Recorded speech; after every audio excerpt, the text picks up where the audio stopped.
ஒருத்தரை பத்தி உண்மையா தெரிஞ்சுக்கணும்னா என்ன பண்ணுவோம்? அவங்க சொல்றத வச்சா அவங்கள புரிஞ்சுக்க முடியும்? இல்லவே இல்ல. அவங்களோட செயல்களை வச்சுதான். யோவான் 2ஆம் அதிகாரத்துக்குள்ள போய் பார்க்கலாம் வாங்க. அங்க இயேசுவோட முதல் 2 செயல்கள் அவர் யாருங்கிற மொத்த கதையும் எப்படி சொல்லுதுன்னு பாப்போம். சொல்றத விட செய்யறதுக்கு தானே பவர் அதிகம் இல்லையா? யோசிச்சு பாருங்க. ஒருத்தர் தன்னை பத்தி என்ன வேணா பெருமையா பேசிக்கலாம். ஆனா ஒரு கஷ்டமான சூழ்நிலை வரும்போது அவங்க எப்படி நடந்துக்கறாங்க, அதுதான் அவங்களோட உண்மையான கேரக்டரையே நமக்கு காட்டும். கரெக்ட். அவங்களோட செயல்கள் தான் முக்கியம். இப்போ நாம பார்க்க போறதும் அதான். இயேசுவோட வாழ்க்கையில நடந்த ரெண்டு சம்பவங்கள். ஒன்னு, ஒரே கொண்டாட்டமா இருக்கிற ஒரு கல்யாண வீடு. இன்னொன்னு, ஒரே கூச்சலும் குழப்பமுமா இருக்கிற ஒரு கோயில் சந்தை.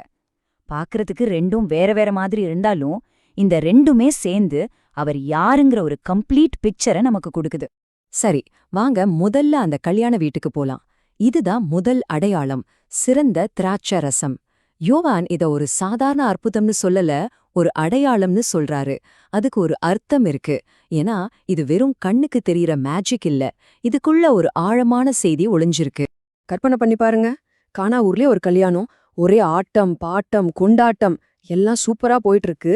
அப்போ திடீர்னு ஒரு பெரிய பிரச்சனை. ஐயோ, திராட்சரசம் தீர்ந்து போச்சு. அந்த காலத்துல இது சும்மா சாதாரண விஷயம் இல்ல, கல்யாண வீட்ல மானமே போயிடும். இந்த மாதிரி ஒரு ரொம்ப பர்சனலான மனுஷங்களோட சாதாரண பிரச்சனையில தான் இயேசு தன்னோட முதல் அற்புதத்தையே செய்யறாரு. இதுல இருந்து தெரியலையா அவர் நம்மளோட அன்றாட வாழ்க்கை மேல எவ்ளோ அக்கறை வச்சிருக்காருன்னு? இப்படி ஒரு டென்ஷனான சூழ்நிலையில இயேசுவோட அம்மா மரியாள் மட்டும் ரொம்ப கூலா இருக்காங்க. அவங்க வேலைக்காரங்க கிட்ட போய் ஒரே ஒரு வரிதான் சொல்றாங்க. அவர் உங்களுக்கு என்ன சொல்றாரோ அத அப்படியே செய்யுங்க. யோசிச்சு பாருங்க, அந்த வார்த்தைகள்ல எவ்ளோ நம்பிக்கை இருக்கு. கேள்வியே கேட்காம முழுசா நம்பி கீழ்ப்படுறது தான் அற்புதங்களுக்கான கதவை திறக்கும்னு இது நமக்கு சொல்லிக் கொடுக்கு. அப்புறம் இந்த அற்புதம் எப்படி நடக்குதுன்னு பாருங்க. முதல்ல ஒரு பிரச்சனை, அப்புறம் ஒரு தாயோட நம்பிக்கை. அதுக்கப்புறம் இயேசு ஒரு மாதிரி வித்தியாசமான கட்டளையை கொடுக்கறாரு. கல் ஜாடிகள்ல தண்ணிய நிரப்ப சொல்றாரு. அந்த வேலைக்காரங்க என்ன அது தண்ணிய போய் ஊத்த சொல்றாருன்னு யோசிக்கவே இல்ல. சொன்னதை செஞ்சாங்க. அடுத்த நிமிஷம் என்னாச்சு? சாதாரண தண்ணி அந்த கல்யாணத்திலேயே பெஸ்ட் வைனா மாறுது. சிம்பிள். இப்போதான் இந்த கதையோட ட்விஸ்டே வருது. அவர் தண்ணிய ஊத்தச் சொன்ன அந்த கல் ஜாடிகள் எதுக்குன்னு தெரியுமா? அது யூதர்களோட சடங்கு சுத்திகரிப்புக்காக வச்சிருந்தது. அதாவது அது வெறும் சடங்குகளை, ரூல்ஸ குறிக்கிற ஒரு பொருள். ஆனா இயேசு என்ன பண்றாரு? அந்த ரூல்ஸ்க்கான ஜாடிகளை எடுத்து சந்தோஷத்தோட அடையாளமான திராட்சரசத்தால நிரப்புறாரு. இது மூலம் அவர் என்ன சொல்ல வர்றாருன்னா, வெறும் சடங்குகளை விட உண்மையான சந்தோஷம்தான் முக்கியம்னு சொல்லாம சொல்றாரு. அந்த புது திராட்சை ரசத்தை குடிச்சு பார்த்த விருந்தின் தலைவர் இருக்காரே, அவருக்கு ஒரே ஆச்சரியம். அடேங்கப்பா, எல்லாரும் முதல்ல நல்ல ரசத்தை கொடுத்துட்டு அப்புறம்தான் சுமாரானதை கொடுப்பாங்க. ஆனா நீங்க இவ்ளோ நேரம் இந்த பெஸ்ட் வைனை மறைச்சு வச்சிருக்கீங்களே அப்படின்னு சொல்றாரு. இதுல இருந்து என்ன தெரியுது? இயேசு ஒரு விஷயத்த மாத்துனா அது சும்மா ஒரு மாற்று வரியா இருக்காது. அது எப்போதுமே முதல்ல இருந்ததை விட சிறந்ததா இருக்கும். அப்போ இந்த நிகழ்வோட அசல் நோக்கம் என்ன? அந்த குடும்பத்தோட மானத்தை காப்பாத்துறது மட்டும்தானா? இல்ல, இது ஒரு அடையாளம். இது இயேசுவோட மகிமையையும் அவரோட உண்மையான சக்தியையும் வெளிப்படுத்துச்சு. இத நேர்ல பார்த்ததுக்கு அப்புறம்தான் அவரோட சீஷர்களுக்கு அவர் மேல இருந்த நம்பிக்கை இன்னும் பல மடங்கு ஆழமாச்சு. ஓகே, இப்போ கியர மாத்தலாம். ஒரு சந்தோஷமான கல்யாண வீட்ல இருந்து நேரா எருசலேம் தேவாலயத்துக்குள்ள நடக்கிற ஒரு பெரிய கலைபரத்துக்குள்ள போறோம். இங்கே நாம இயேசுவோட இன்னொரு பக்கத்தை பார்க்க போறோம். இரக்கம் காட்டின அதே இயேசு இப்போ கோபத்துல சாட்டைய சுழற்ற போறாரு.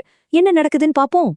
தேவாலயம் அது எதுக்காக கட்டப்பட்டது? எல்லாரும் வந்து ஜெபம் பண்றதுக்காக, கடவுளோட ஒரு தொடர்பை ஏற்படுத்திக்கிறதுக்காக. ஆனா அது அப்ப எப்படி இருந்துச்சு? ஒரு மார்க்கெட் மாதிரி இருந்துச்சு. மக்கள் கடவுளை தேடி வர வேண்டிய இடத்துல காசுக்காக ஆடு மாடு புறான்னு வியாபாரம் நடந்துட்டு இருந்துச்சு. புனிதமான இடம் பேராசையால அசுத்தமா இருந்துச்சு. இந்த டேபிள்ல பாத்தீங்கன்னா அந்த வித்தியாசம் உங்களுக்கு பளிச்சுன்னு தெரியும். இத பார்த்த உடனே ஏசவுக்கு கோபம் தலைக்கு ஏறுது. என் தகப்பனுடைய வீட்டை வியாபார வீடாக்காதீங்கன்னு கத்திட்டே அங்கிருந்த மேசையெல்லாம் தள்ளிவிட்டு வியாபாரிங்களை விரட்டியடிக்கிறார்.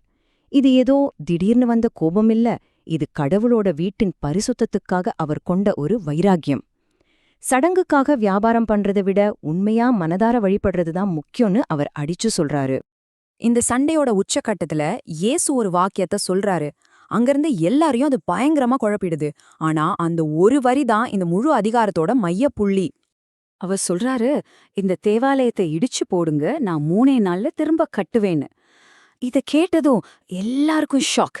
என்னது, இந்த கோயில கட்ட 46 வருஷம் ஆச்சு, நீ என்னடானா 3 நாள்ல கட்டுவேன்னு சொல்றியேன்னு கேக்குறாங்க. ஏன்னா அவங்க கண்ணுக்கு தெரிஞ்சது அந்த பெரிய கல்லால கட்டப்பட்ட பில்டிங் மட்டும்தான்.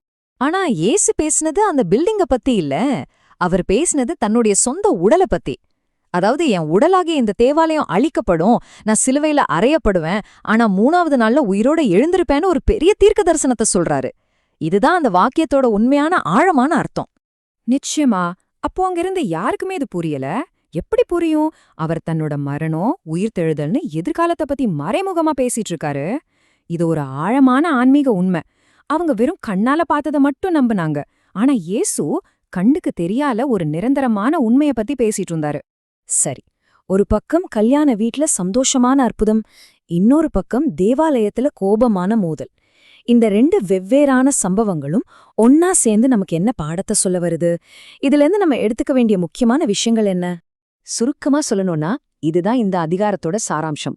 1, இயேசு நம்மளோட சின்ன சின்ன சந்தோஷங்கள், பிரச்சனைகள் எல்லாத்துலயுமே அக்கறையா இருக்காரு.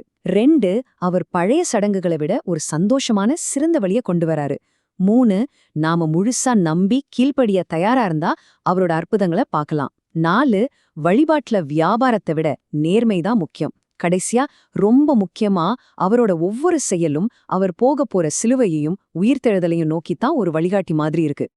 இந்த அதிகாரத்தோட கடைசியில யோவான் ஒரு இன்ட்ரெஸ்டிங்கான விஷயத்த சொல்றாரு. இயேசு செஞ்ச அற்புதங்களை பார்த்து நிறைய பேர் அவரை நம்ப ஆரம்பிச்சாங்க. ஆனா இயேசு அவங்க எல்லாரையும் முழுசா நம்பலையாம். ஏன் தெரியுமா? ஏன்னா உங்க மனசுக்குள்ள உண்மையில என்ன இருக்குன்னு அவருக்கு தெரியும். வெறும் அற்புதத்தை பார்த்து வர ஆச்சரியத்தை விட உள்ள இருந்து வர உண்மையான நம்பிக்கை தான் அவருக்கு முக்கியம். அப்போ இயேசுவோட இந்த முதல் செயல்கள் நமக்கு என்ன காட்டுது? அவர் இரக்கமும் சந்தோஷமும் கொண்டவர், அதே சமயம் பரிசுத்தத்துக்காகவும் உண்மைக்காகவும் போராடுறவர். அவர் வெறும் சடங்குகளை விட மனுஷங்களோட உறவுகளுக்கு அதிக முக்கியத்துவம் கொடுக்கறாரு. இப்போ நம்ம முன்னாடி இருக்கிற கேள்வி இதுதான். இயேசுவோட இந்த செயல்கள், இந்த கொள்கைகள் இன்னைக்கு நம்ம வாழ்க்கையில என்ன மாற்றத்தை கொண்டு வர சொல்லுது? இத பத்தி கொஞ்சம் யோசிச்சு பாருங்க.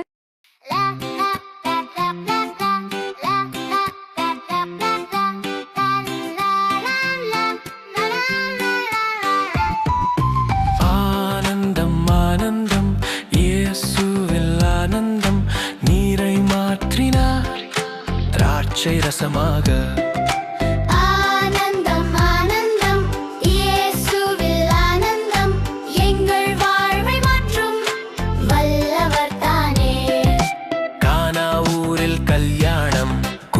திராட்சை ரசம் அம்மா சொன்னாள், நம்பிக்கையாய் அவர் சொல்வதை செய்யுங்கள்.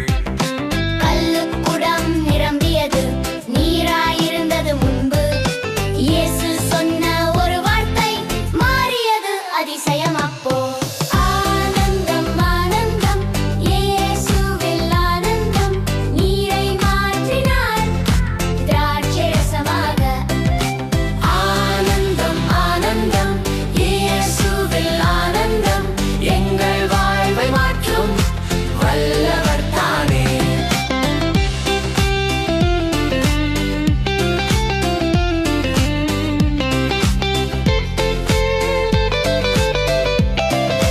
முன்னே வந்தது நல்லது, பின்னே வந்தது சிறந்தது.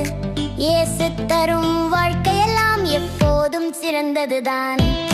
சீடர்கள் பார்த்து நம்பினர், அவரின் மகிமை நம்பிக்கை வளர்ந்தது அதிசயம் கண்டதாலே.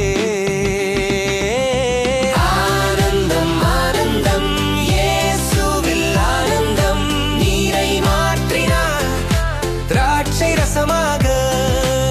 ஆனந்தம் ஆனந்தம் இயேசுவில் ஆனந்தம், எங்கள் வாழ்வை மாற்றும் வல்லவர் தானே.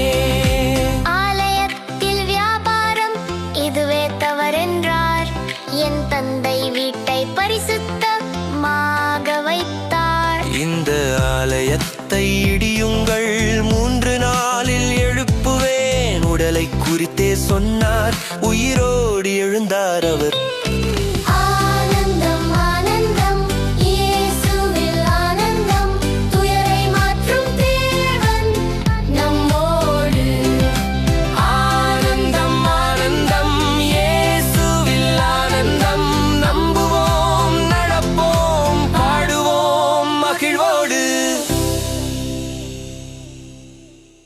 யோவான் 2 கேள்வி பதில்கள் விளக்கத்துடன்.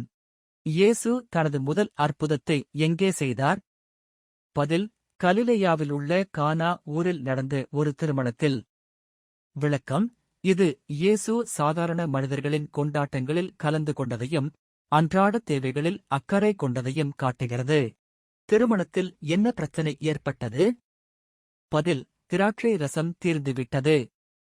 விளக்கம்: திராட்சை ரசம் தீர்ந்து போவது ஒரு சமூக அவமானமாக கருதப்பட்டது. இயேசு இரக்கத்தைக் காட்டி அமைதியாக உதவினார். இந்த பிரச்சனையைப் பற்றி இயேசுவிடம் யார் தெரிவித்தார்? பதில்: அவருடைய தாய் மரியாள். விளக்கம்: மற்றவர்கள் இயேசுவின் வல்லமையை அறிந்து கொள்வதற்கு முன்பே மரியாள் அவருடைய திறமையில் நம்பிக்கை வைத்திருந்தார். இயேசு ஏன் என் நேரம் இன்னும் வரவில்லை என்று கூறினார்? பதில்: அவருடைய முழுமையான பொது ஊழியம் இன்னும் தொடங்கவில்லை. விளக்கம்: இயேசு மனித அழுத்தத்தின்படி அல்லாமல் கடவுளின் நேரத்தின்படியே செயல்பட்டார். மரியாள் வேலைக்காரர்களுக்கு என்ன அறிவுரை கூறினார்? பதில்: அவர் உங்களுக்கு சொல்வதையெல்லாம் செய்யுங்கள். விளக்கம்: கடவுளின் செயலைக் காண்பதற்கு கீழ்ப்படிதலே திறவுகோல் என்பதை இது கற்பிக்கிறது. அந்தக் கல் ஜாடிகள் முதலில் எதற்காக பயன்படுத்தப்பட்டன? பதில்: யூதர்களின் சடங்கு ரீதியான கழுவுதலுக்காக. விளக்கம்: இயேசு ஒரு சடங்கு சார்ந்த பொருளை மகிழ்ச்சி தரும் ஒன்றாக மாற்றினார். இது புதிய வாழ்க்கையை குறிக்கிறது. இயேசு தண்ணீரை என்னவாக மாற்றினார்? பதில்: திராட்சை ரசமாக. விளக்கம்: இந்த அற்புதம் ஆதியாகமத்தில் உள்ள கடவுளைப் போல அவருடைய படைப்பாற்றலை வெளிப்படுத்தியது. அந்த திராட்சை ரசம் ஏன் விசேஷமானதாக கருதப்பட்டது? பதில்: அது முன்பு பரிமாறப்பட்ட திராட்சை ரசத்தை விடச் சிறந்ததாக இருந்தது. விளக்கம்: இயேசு நம் வாழ்வில் குறைந்ததல்ல, சிறந்ததையே கொண்டு வருகிறார். திராட்சை ரசத்தின் தரத்தை முதலில் யார் அறிந்து கொண்டார்? பதில்: விருந்தின் தலைவர். விளக்கம்: கடவுளின் செயல் பெரும்பாலும் எதிர்பாராத நபர்கள் மூலமாகவே வெளிப்படுகிறது. இந்த அற்புதம் இயேசுவைப் பற்றி எதை வெளிப்படுத்தியது? பதில்: அது அவருடைய மகிமையை வெளிப்படுத்தியது. விளக்கம்: அற்புதங்கள் இயேசு உண்மையில் யார் என்பதைக் காட்டும் அடையாளங்களாக இருந்தன. இந்த அற்புதத்திற்கு சீடர்கள் எப்படி பதிலளித்தார்கள்? பதில்: அவர்கள் அவர் மீது விசுவாசம் கொண்டார்கள். விளக்கம்: மக்கள் கடவுளின் வல்லமையை தனிப்பட்ட முறையில் காணும்போது விசுவாசம் வளர்கிறது. திருமணத்திற்குப் பிறகு இயேசு எங்கே சென்றார்? பதில்: தனது குடும்பத்தினருடனும் சீடர்களுடனும் கப்பர்நகூமுக்குச் சென்றார். விளக்கம்: இயேசு தனிமையில் அல்லாமல் சமூகத்திலும் உறவுகளிலும் வாழ்ந்தார். எருசலேமில் இயேசு எந்த முக்கிய நிகழ்வில் கலந்து கொண்டார்? பதில்: பஸ்கா பண்டிகையில். விளக்கம்: இது இயேசுவை யூத வரலாற்றில் கடவுளின் மீட்பு திட்டத்துடன் இணைக்கிறது. ஆலயத்தில் என்ன தவறான செயல் நடந்து கொண்டிருந்தது? பதில்: வாங்குதல், விற்றல் மற்றும் பணம் மாற்றுதல். விளக்கம்: பேராசையால் வழிபாடு சீர்கெட்டிருந்தது. இயேசு ஏன் மக்களை ஆலயத்திலிருந்து துரத்தினார்? பதில்: அவர்கள் தேவனுடைய ஆலயத்தை சந்தையாக மாற்றியிருந்தார்கள். விளக்கம்: மத வியாபாரத்தை விட உண்மையான வழிபாட்டையே கடவுள் மதிக்கிறார். இந்த ஆலயத்தை இடித்துப் போடுங்கள், 3 நாட்களில் நான் அதை எழுப்புவேன் என்று இயேசு சொன்னதன் அர்த்தம் என்ன? பதில்: அவர் தம்முடைய சரீரத்தைக் குறித்து பேசினார். விளக்கம்: இது அவருடைய மரணம் மற்றும் உயிர்த்தெழுதலைச் சுட்டிக்காட்டுகிறது. அந்த நேரத்தில் மக்கள் ஏன் இயேசுவை புரிந்து கொள்ளவில்லை? பதில்: அவர் பௌதீக கட்டிடத்தை குறிப்பிடுகிறார் என்று அவர்கள் நினைத்தார்கள். விளக்கம்: ஆவிக்குரிய சத்தியத்திற்கு தர்க்கம் மட்டுமல்ல, விசுவாசமும் தேவைப்படுகிறது. தம்மை விசுவாசித்த அனைவரையும் இயேசு ஏன் முழுமையாக நம்பவில்லை? பதில்: அவர்களுடைய இருதயங்களில் என்ன இருக்கிறது என்று அவர் அறிந்திருந்தார். விளக்கம்: இயேசு வெளிப்படையான விசுவாசத்திற்கு அப்பால் உள்ளத்தின் நேர்மையை பார்க்கிறார். யோவான் 2 சுருக்கம். யோவான் அதிகாரம் 2 இயேசு யார் என்பதை அவருடைய செயல்கள் மூலம் நமக்குக் காட்டுகிறது. அவர் தண்ணீரை திராட்சை இரசமாக மாற்றுகிறார். இதன் மூலம் அவர் வாழ்க்கையில் மகிழ்ச்சி, அக்கறை மற்றும் சிறந்த ஒன்றைக் கொண்டு வருகிறார் என்பதை நிரூபிக்கிறார்.